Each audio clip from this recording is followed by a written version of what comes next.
everything, and our country is broke.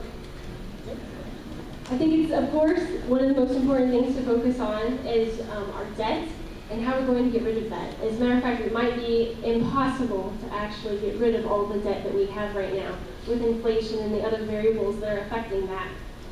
I think that the IRS and the income tax are legalized theft.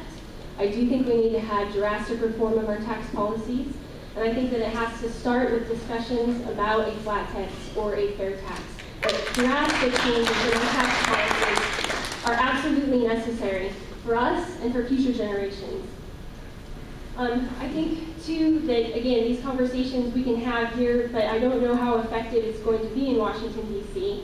Another thing we have to focus on immediately is if we don't get Washington fixed, and if we don't root out all of the corruption in Washington, D.C., and if neither Mr. Pace or Mr. Tipton are able to introduce and pass legislation that is then enforced that actually fixes any of these problems, what can we do at a state and local level to hedge against a potential pending economic collapse?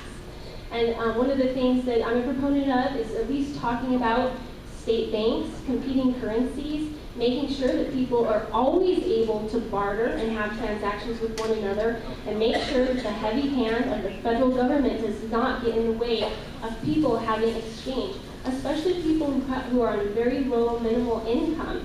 A lot of people, and I talk to them, I'm one of them, are struggling to survive. And it's very important coming up that we focus on solutions, again, at this local, county, and state level to make sure we protect our wealth and protect our ability to continue to have exchange with one another.